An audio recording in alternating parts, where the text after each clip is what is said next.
Bonjour à tous, je suis Alexandre Végnard, directeur financier chez Brioche Pasquier.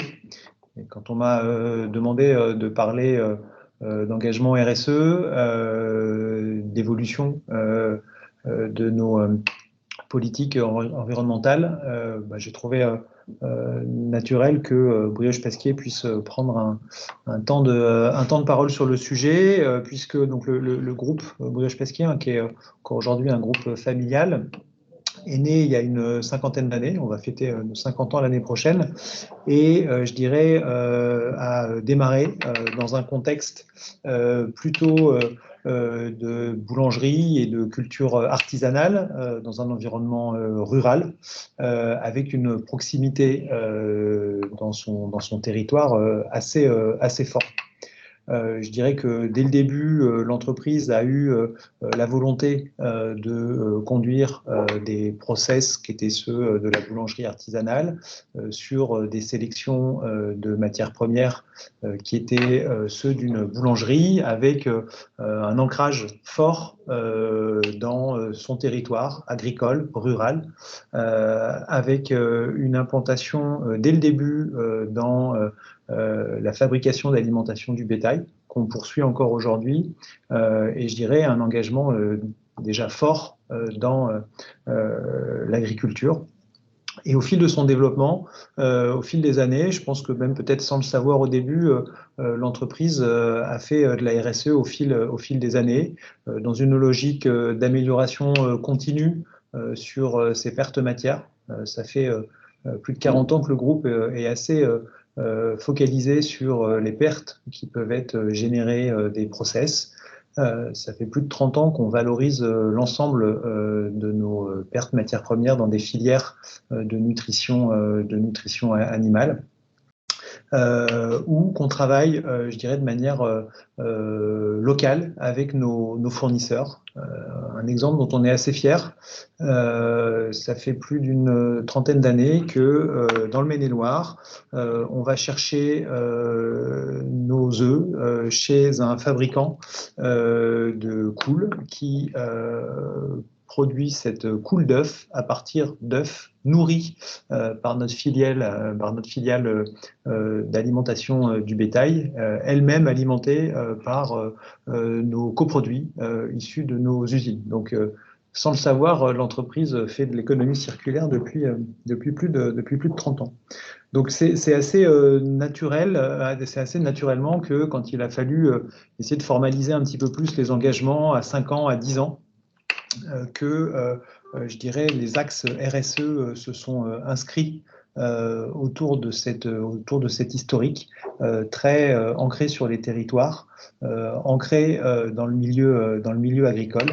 Et les axes aujourd'hui développés sont autour de l'identité du groupe qui est beaucoup tourné autour de l'égalité et de l'inclusion au niveau de son personnel, un management ancré sur les valeurs du management socio-économique, un ancrage territorial fort, puisque une entreprise complètement décentralisée, ce qui fait qu'à chaque fois, au fil des années, ces sites de production se sont implantés là où sont nos consommateurs, là où sont nos clients, là où sont également nos fournisseurs. Ce qui fait qu'à chaque fois, on produit et on vend à peu près au même endroit. Et c'est également de manière assez naturelle qu'on a continué d'inscrire des axes sur l'impact qu'on pouvait avoir sur notre environnement et puis un engagement auprès de nos consommateurs sur les aspects de la naturalité.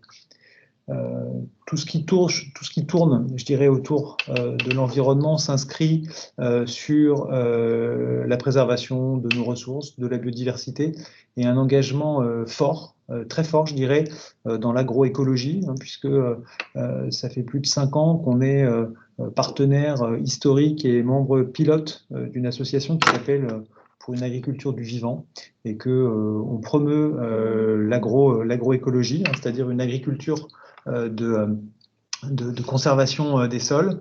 Et ça fait 4-5 ans maintenant qu'on emmène avec nous des fournisseurs en blé, en sucre, dernièrement en pommes, sur un engagement agroécologique. Un travail et un engagement fort également sur tout ce qui est transition énergétique. Et puis, autour de nos consommateurs, des axes forts autour de la naturalité de nos produits.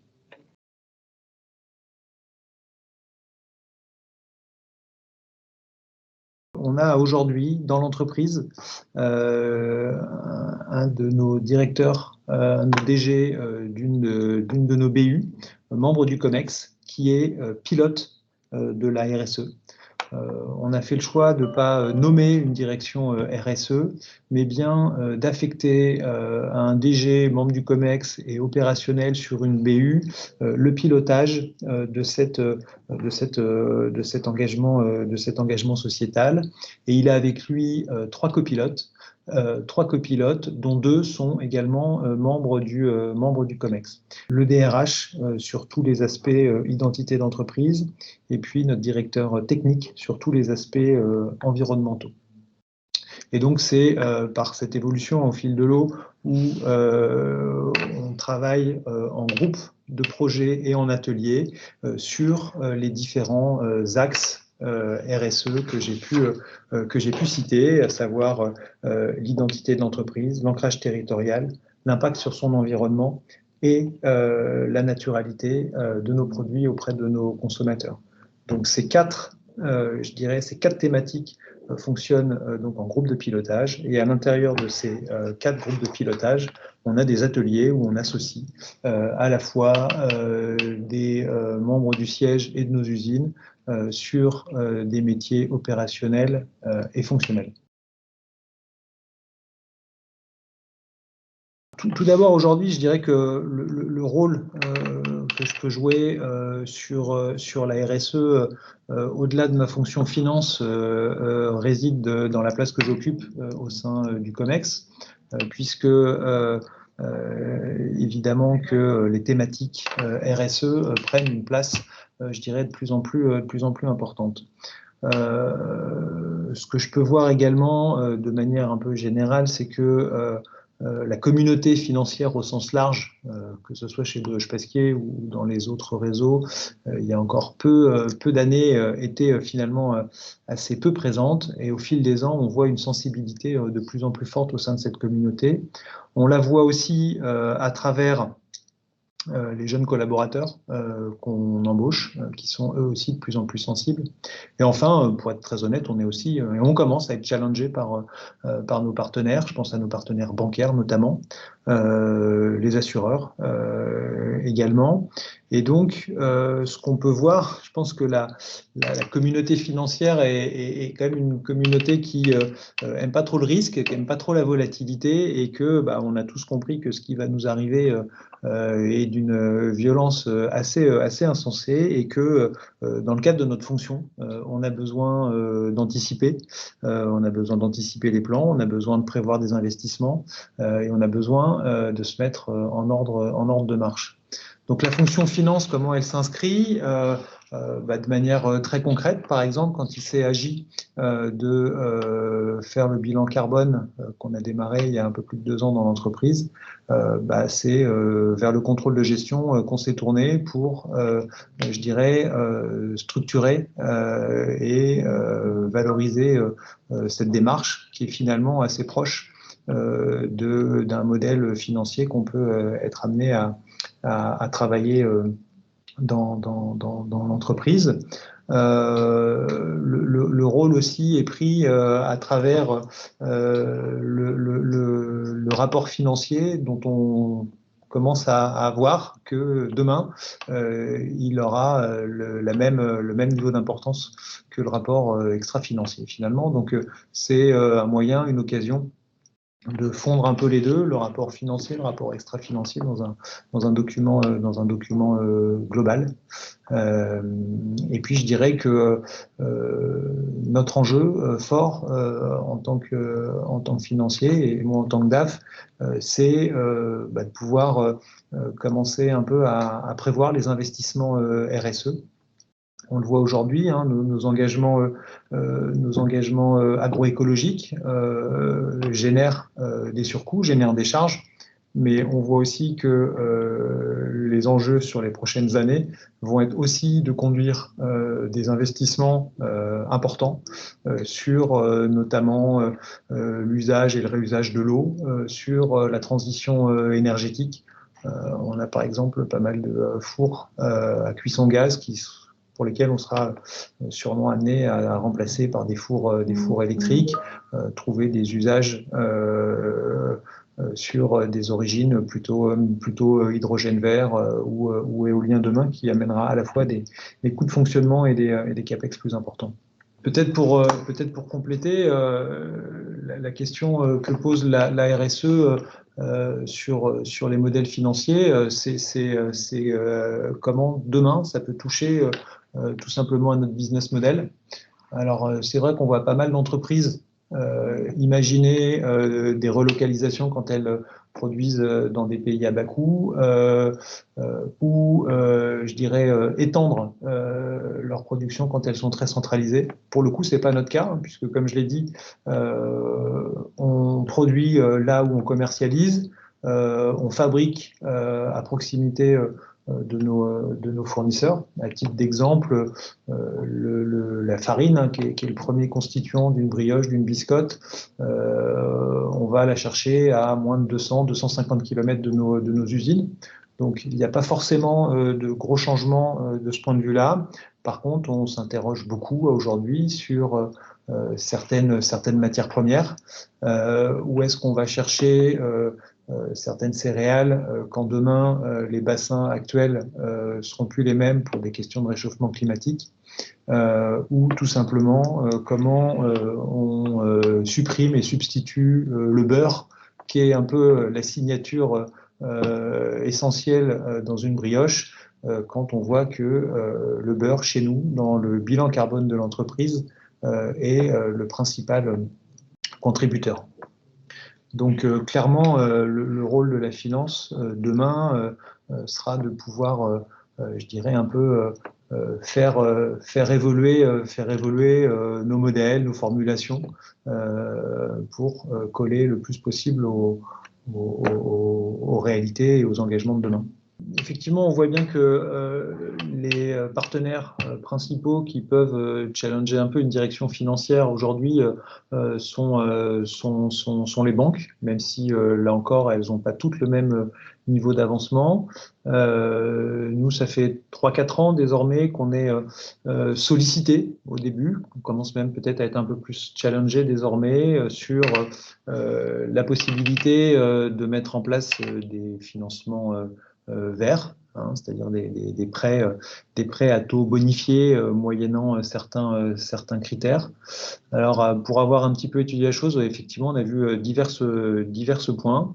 On a des banques clairement qui nous proposent des indicateurs qui sont complètement laissés à notre choix, aussi bien dans les types d'indicateurs que le nombre d'indicateurs, que leur pondération.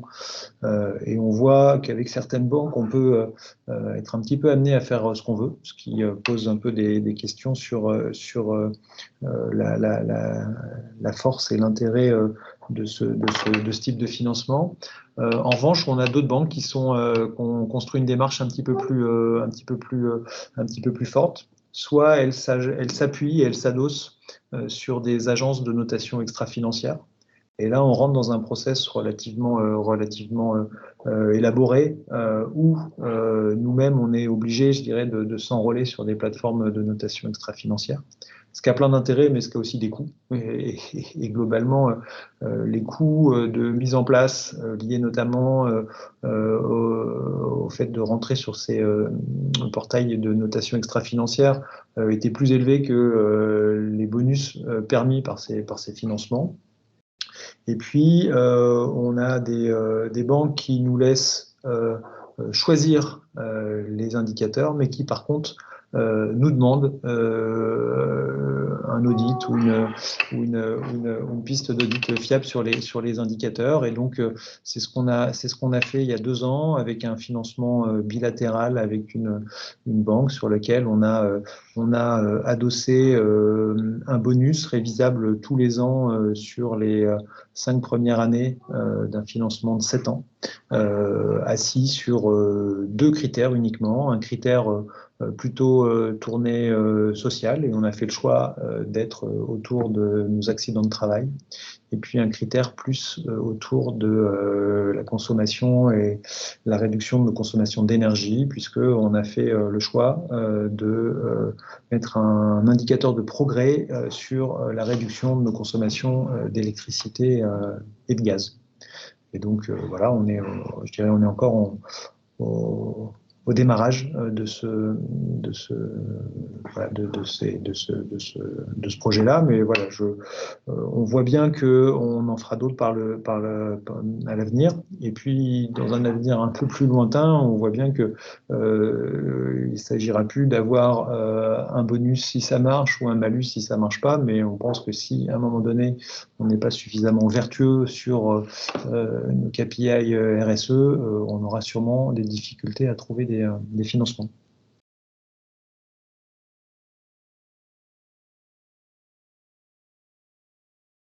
Aujourd'hui, on voit quand même deux enjeux assez forts à l'avenir.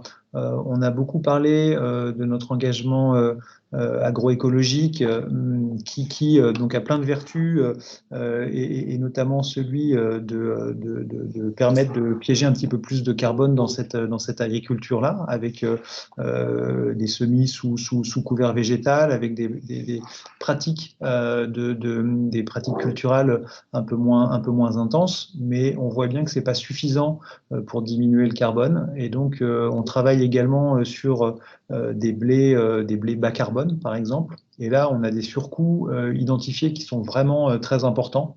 Et notre enjeu demain, ce sera de réussir à mettre ça dans le prix de vente. Voilà, clairement, aujourd'hui, on sort quand même de plusieurs années d'inflation où on n'a pas pu répercuter l'intégralité de nos hausses dans nos prix de vente. La question qui est posée clairement aujourd'hui est de se dire, mais comment finalement on pourra faire inflater encore nos produits pour ces intrants et ces coûts supplémentaires en termes de charges. La question est posée également en termes d'investissement. Voilà, aujourd'hui, nos process nous amènent à avoir une intensité capitalistique relativement soutenue, pour lequel on n'arrive pas encore à faire tous les investissements dont on aurait besoin. Et demain, on identifie des investissements nouveaux. J'ai parlé tout à l'heure de la transformation de four à gaz en four électrique. On a un enjeu très très fort qui va arriver très vite dès l'année prochaine, l'année suivante, autour de la ressource en eau. Ça veut dire mettre en place des stations de traitement et de pré-traitement sur nos usines là où on n'en a pas encore, de mettre en place des procédés de reuse pour pouvoir utiliser des eaux usées dans nos eaux et traiter dans nos eaux de refroidissement. Et tout ça, c'est des investissements importants qui vont devoir quelque part s'additionner aux investissements pour lesquels on fait déjà pas mal d'arbitrage chaque année. Donc ça, c'est un enjeu fort de pouvoir financer les investissements que cette politique nous demande, que nos clients également nous demandent, sans aujourd'hui forcément être prêts à le payer dans le prix du produit fini. Avoir depuis quelques années pu travailler sur le diagnostic de performance extra-financière, on commence évidemment à se former et s'orienter sur la CSRD. Moi-même, en tant que DAF, j'ai eu l'opportunité d'être formé au dispositif. Ce que j'en retiens, c'est que on a vraiment une logique de double matérialité. Ça veut dire que on va raisonner impact, mais on raisonne aussi analyse de risque. Et ça, c'est vrai que dans nos métiers, l'analyse de risque, c'est quelque chose qui nous est toujours particulièrement cher. Donc pouvoir lire les enjeux RSE à travers quelque part ce double prisme, c'est un vrai intérêt. Moi, je suis persuadé que la direction financière et le métier finance dans sa globalité a une vraie carte à jouer, puisque on l'avait déjà vu lors de la DPEF. L'enjeu demain, ça va être de monitorer, piloter des indicateurs qui sont pas toujours très bien structurés, Un indicateur financier, un indicateur comptable, on a tout ça dans nos ERP et c'est assez facile en termes d'analyse de données à suivre. Quand on est sur des indicateurs plutôt extra-financiers, c'est un peu plus difficile. Et donc, je pense que l'appréciation du financier sur cette, quelque part, gestion de data va permettre de structurer un peu mieux tous les indicateurs qui gravitent autour des enjeux de la RSE. On voit bien aussi que la CSR2 se construit finalement dans une logique d'audit, un peu comme l'audit comptable était construit. Et donc là aussi, l'expérience du DAF avec ses comptables va permettre d'aider l'entreprise à structurer l'audit extra-financier de la même manière que l'audit comptable et financier pouvait être mené dans l'entreprise. Derrière, c'est vraiment de pouvoir, je dirais, piloter des indicateurs non financiers de la même manière qu'on pilote aujourd'hui des indicateurs financiers. Et là encore, je prenais l'exemple du contrôle de gestion qui a pu nous aider dans le bilan carbone. Je pense que là aussi, le métier du contrôle de gestion, dans sa manière de structurer la data, va permettre à l'entreprise de mieux structurer la donnée non financière demain.